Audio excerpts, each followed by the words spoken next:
আগামী ঈদুল আজহায় কোরবানির প্রাণীর কোনো ঘাটতি হবে না জানিয়ে মৎস্য প্রাণী সম্পদ মন্ত্রী আব্দুর রহমান বলেছেন, বাজারে স্থিতিশীল এবং দাম জনগণের ক্রয় ক্ষমতার মধ্যে রাখতে সব রকম ব্যবস্থা নেওয়া হচ্ছে। রোববার সচিবালয়ে এক ব্রিফিংয়ে একথা বলেন তিনি। মৎস্য প্রাণী সম্পদ মন্ত্রী বলেন, অন্যান্য বছরের মতো এবারও ঈদুল আজহায় কোরবানির প্রাণী আমদানি করা হবে না। পাশাপাশি অবৈধভাবে গরু আমদানি বন্ধে যথাযথ ব্যবস্থা নেওয়া হবে। তিনি জানান, গত বছরের চেয়ে এবার প্রায় ৩০ লাখ কোরবানির প্রাণীর সরবরাহ বেশি থাকবে।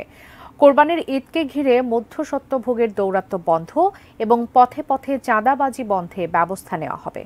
গত বছর প্রায় ১৯ লাখ প্রাণী অবিক্রিত থেকে গিয়েছিল বলেও জানান তিনি।